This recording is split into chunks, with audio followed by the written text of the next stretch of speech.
السلام علیکم جی. آج مریم نواز شریف نے ورکرز کنونشن سے خطاب کیا ملتان کے اندر. اور ورکر کنونشن کیا تھا؟ ایک چھوٹا سا جلسہ تھا، اور اس جلسے کی ابتدا جو تھی وہ مریم نواز شریف صاحبہ نے 5 فروری کے حوالے سے یوم کشمیر سے کی. اور انہوں نے وہی پرانا جو نعرہ ہے جو ہم سن کے بڑے ہوئے ہیں، کشمیر بنے گا پاکستان، وہ بھی لگوایا لوگوں سے. اور ان کی کشمیر کی حق خود ارادیت کی بات ہی کی. یہ کتنی کہ ریلیونٹ رہ گئی ہے یا کتنی کہ ریلیونٹس نہیں ہے اس کی، وہ جو ہے وہ اس کی الگ بات ہے. لیکن یہاں پہ مجھے پاکستانی میڈیا جو تھا اس کی حالت یاد آ گئی.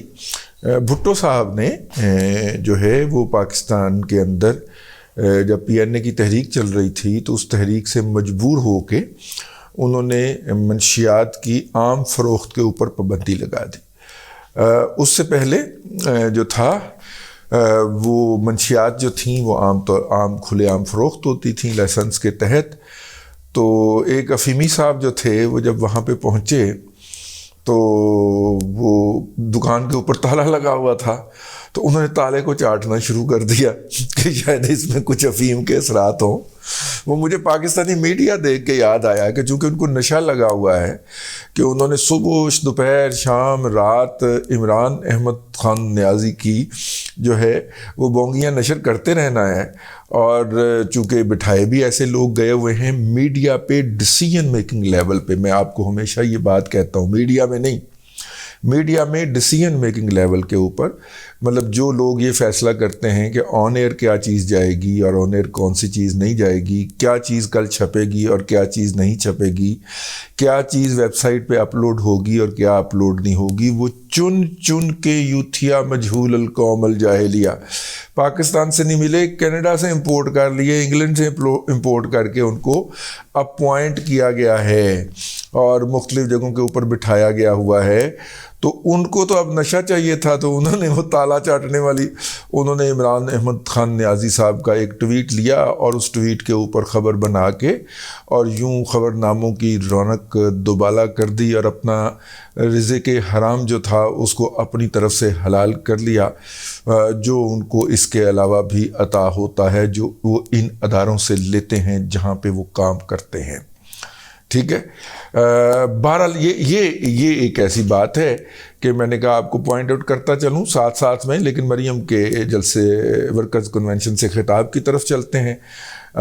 مریم نے جب ان سے پہلے رانا ثناء اللہ نے خطاب کیا، راجہ صغیر الاسلام بھی وہاں پہ پہنچے ہوئے تھے، اور اپنا اور بھی بہت سارے لوگ تھے وہاں پہ. طلال چودھری بھی تھے، میرا خیال ہے طلال چودھری کو خطاب کی دعوت دینی چاہیے تھی، لیکن بہرحال رانا صاحب سیکٹری ہیں چونکہ پنجاب کے، تو اس لیے وہ خطاب کر رہے تھے، مطلب اپنی پارٹی کے، تو وہ خطاب کر رہے تھے. اور انہوں نے خطاب کرتے ہوئے کہا کہ تم نے جیل بھرو تحریک کا اعلان کیا ہے تو شروع کار پتر تھے.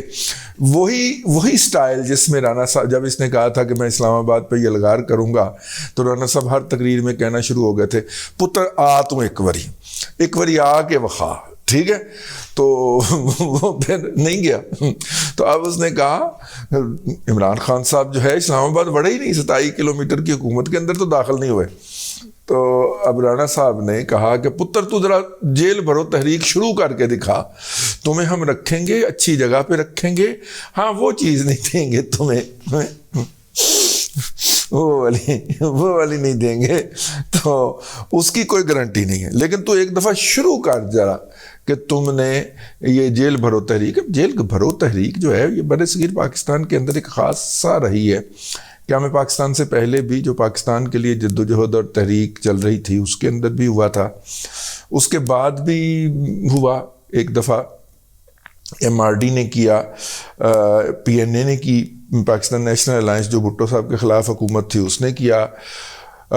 ہمارے دوست آصف چودھری صاحب جو ہیں جو ڈان سے جرنلسٹ ہیں منسلک، ان کا کہنا ہے کہ پاکستان کی جیلوں میں جو کل کیپیسٹی ہے وہ 64,000 لوگوں کو رکھنے کی ہے، اور پہلے ہی اس میں 86,000 لوگ تنے ہوئے ہیں. تو اب حکومت کو اس بات پہ غور کرنا چاہیے کہ PTI کے جو لوگ گرفتاریاں دیں گے ان کو رکھا کہاں پہ جائے گا؟ آصف چودھری صاحب آپ بہت ہی معصوم آدمی ہو، کیڑا کنجر گرفتاری دے گا؟ وہ صرف دھمکیاں ہیں، ٹھیک ہے؟ اور یار جو بندہ جو ہے وہ ورکرز کی ڈیوٹی لگاتا ہو کہ بھائی جان کل کو آپ نے اتنے بندے نہیں لائے، آپ میرے گھر پہرا دینے کے اوپر، زمان پارک کے اوپر، تو آپ کی ہو جائے گی چھٹی اور آپ کو جناب نہیں ملنا، ٹکٹ نہیں ملنا، ٹھیک ہے؟ وہ جو اس دھمکی کے ساتھ لوگوں کو 400-500 لوگ جو اکٹھے کرتا ہے روزانہ شام میں، جو تلوار پکڑ کے، اس میں خواتین بھی آتی ہیں وہ میں نے کہا تو لوگوں نے میم بنا کے سوشل میڈیا پہ شیئر کر دی، میں نے کہا وہ ٹی ایل پی کا بندہ جو کہ مرید کے یا امن آباد میں کہیں پہ وہ تلوار اٹھا کے تر پھر رہا تھا ان کی ان تلوار والی خاتون کے ساتھ کوئی ہے، تو وہ لوگوں نے ان کی شادیاں کروا دی، آپس میں ہی آ رہی ہے، کوئی بات ہے کرنے والی۔ تو بہرحال وہ جو ہے وہ وہاں پہ جو رونق میلہ لگاتے ہیں، رات کو ڈانس کرتے ہیں، بھلے 84 لاشیں جو ہیں وہ کھڑی پڑی ہوں پشاور کے اندر۔ بائی دا وے وہ اس حوالے سے بھی کریکشن آ گئی ہے، ہاسپٹل نے کہا ہے کہ جو پشاور کے سہانے کے اندر شہید ہونے والے افراد تھے ان کی تعداد 84 ہے، یہ 104 اور 98 اور 99 اور 100 کا فگر جو ہے یہ درست نہیں ہے۔ تو کم از کم ہو سکتا ہے انہوں نے کہا ہو کہ ہم تک 84 ہی پہنچے ہیں، لیکن ابھی تک تو یہ خبر نہیں ہے کہ ان میں سے کوئی ادھر ادھر گیا ہو یا ادھر ادھر بھیجا گیا ہو۔ تو لیکن بہرحال وہ ایک کریکشن یہ بھی آئی ہے۔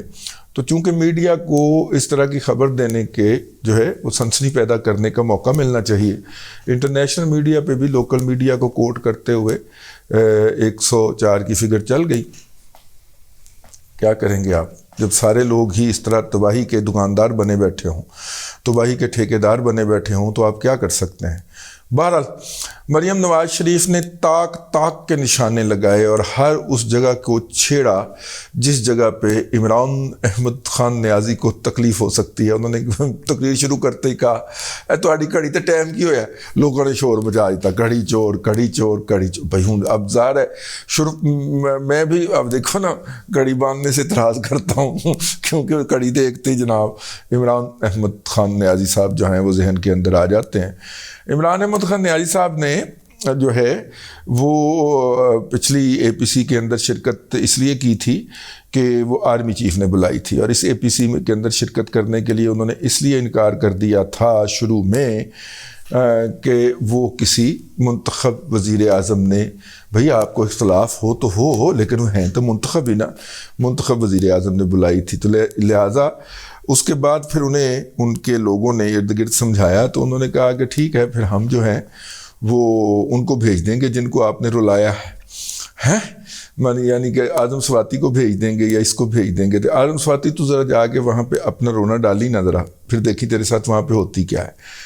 تو اے پی سی بہرحال ہونے جا رہی ہے، ہوگی، لیکن مریم کے واپس ورکر کنونشن کے اوپر دیکھیے وہ اپنے تقریر کے اندر ایک تقریر انہوں نے رٹ لی ہے، اتنے لوگ 26 سال تو ایک کو تقریر کری جا رہے ہیں، تو کوئی بات نہیں، مریم کو تو ابھی 26 دن بھی نہیں ہوئے وہ تقریر رٹے ہوئے، جس کے اندر وہ یہ بتاتی ہے کہ کس طرح عمران احمد خان نیازی جاتے ہوئے پاکستان کی معیشت کا بیڑا غرق کر گیا ہے اور کس طرح اس کے اندر لینڈ مائنز لگا گیا، اور وہ خود ریکارڈ کیا ہے، اوپر کہا ہے، اس نے کہا تھا ہم دیکھیں گے یہ کیسے مینج کرتے ہیں، ہم ایسی ایسی لینڈ مائنز لگا کے آئے ہیں، ٹھیک ہے۔ تو وہ جو کر گیا ہے عمران احمد خان نیازی، وہ لینڈ مائن جو لگا گیا ہے، اس نے ان کا رونا رویا اور کہا کہ جی مہنگائی ہے، ہر چیز مہنگی ہے کیونکہ یہ ملک کا بیڑا غرق کر کے گیا ہے۔ یہ تھا وہ بیانیہ جس کو دہرانے، بار بار دہرانے، تسلسل کے ساتھ دہرانے کی ضرورت تھی کہ جناب ہے ساڈا کیتا ترا اگے نہیں ہے، ساڈیاں تے ساڈے اگے تے ایدیاں کیتیاں بھی ساڈے اگے۔ تو وہ بہرحال جو ہے وہ دیکھیں اب لوگوں کو وہ کیسے اپیل کرتی ہیں، لوگوں کی ایک معقول تعداد تھی، کوئی بہت زیادہ تو نہیں تھے، اس لیے انہوں نے ورکر کنونشن کا میرے خیال جگہ بھی چھوٹی کا انتخاب کیا گیا ہوا تھا۔ اب کل میرا خیال ہے ان کا جلسہ ہے وہاں پہ، تو دیکھیں جلسے کو وہ کیسے بھر پاتی ہیں یا بھرتی ہیں، لیکن یہ ساری چیزیں اپنی جگہ پہ. مریم نواز شریف نے ایک سیلفی شیئر کی جس میں راجہ صغیر الاسلام صاحب ان کی گاڑی میں بیٹھے ہوئے تھے اپنے بھائی جان پرویز رشید صاحب کے ہمراہ وہاں پہ تشریف رکھتے تھے. تو وہ جو تھے وہ ان کی مسکراہٹ جو تھی چہرے کے اوپر شکست فاتحانہ، ٹھیک ہے، اور وہ جو ان کو رگڑا لگا بیچاروں کو بغیر کسی وجہ کے، تو اچھا لگا اس کے اوپر کہ انہوں نے کیا.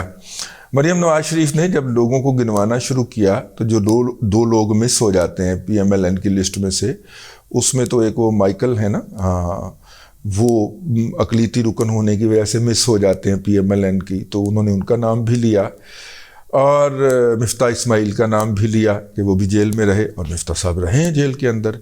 تو یوں انہوں نے ایک قائد کے طور پہ، جو بندہ سب کو ساتھ لے کے چلنے والا ہوتا ہے نا، جو قائد ہوتا ہے، قیادت کیا ہوتی ہے؟ سب کو ساتھ لے کے چلنے کا نام قیادت ہے نا. تو وہ جو قائد ہوتا ہے وہ والا انہوں نے وہاں پہ ایک تاثر دیا، ایک امیج دیا. تو بہرحال یوں انہوں نے تقریباً پاکستان کی ٹی وی چینلز کو اپنا 1 گھنٹے تک انگیج رکھا. یہ وہ انگیجمنٹ تھی جو عمران احمد خان نیازی کو نہیں ملی. اگرچہ اس انگیجمنٹ کے دوران بھی عمران احمد خان نیازی کا ہی تذکرہ تھا اور اسی پہ ہی تبرہ تھا. اور آپ کو پتہ ہے ابلاغیات وہ سائنس ہے جو یہ کہتی ہے کہ آپ نیگیٹیولی ڈسکس ہوں یا پازیٹیولی ڈسکس ہوں، آپ کو ڈسکس ہونا چاہیے. اسی پرنسپل کے تحت جب یوتھیا مجہول القوم اور ان کے ایجنٹ اور پالتو اینکرز اور تبصرہ نگاران ٹی وی پہ بیٹھ کے دن رات نواز شریف کے اوپر تبرہ کرتے تھے، تو میں اس وقت بھی یہی کہا کرتا تھا کہ یار ان کا کوئی پروگرام جو ہے وہ نواز شریف، مریم نواز، شہباز شریف، حمزہ شہباز کے بغیر مکمل نہیں ہوتا، اور یہ اس کے اوپر تبرہ کرنے کے اندر دن رات مصروف رہتے ہیں. تو یہ بیسیکلی ان کے کاز کو ہی پروموٹ کر رہے ہوتے ہیں. تو ہمیں یہ توقع کرنی چاہیے، لیکن ہوگی نہیں ویسے پوری، میں یہ توقع کرتا ہوں کہ مریم نواز شریف جو ہیں وہ عمران احمد خان نیازی صاحب جو ہیں ان کا تذکرہ کم سے کم کریں. اور دوسری میری یہ ایڈوائز ہوگی، جو کہ بعض لوگوں کا خیال ہے کہ بڑی شریر قسم کی ایڈوائز ہے، وہ یہ ہوگی کہ اسے عمران بھائی کہا کریں. عمران احمد خان نیازی صاحب جو اگرچہ انہوں نے اپنی بھن نال بھی کوئی چنگا نہیں کیتا، ٹھیک ہے، وہ مکان لے کے دے دیتا ہے تیجی بیوی نو، ٹھیک ہے. تو میرا مطلب ہے وہ انہوں نے کوئی اچھا نہیں کیا، لیکن انہیں عمران بھائی کہنا چاہیے، ٹھیک ہے. ہو سکتا ہے برا کو غیرت ہی آ جائے، ورنہ تو وہ جو ہیں وہ آج کل جس نہج پہ اترے ہوئے ہیں وہ کچھ بھی کر سکتے ہیں. بہرحال جی، یہ تھا مریم نواز شریف کے اس خطاب پہ تبصرہ. اس چیز کی ضرورت کو ورکر کا وہاں پہ جو جوش و خروش تھا یہ بتا رہا تھا کہ اس چیز کی بہت زیادہ اور بڑی سخت ضرورت تھی. اب تک کے لیے اتنا ہی. اگلے ولاگ کے اندر پھر حاضری ہوتی ہے. اللہ تبارک و تعالیٰ آپ کو آسانیاں عطا کرے اور آسانیاں خلق خدا میں تقسیم کرنے کی توفیق عطا کرے.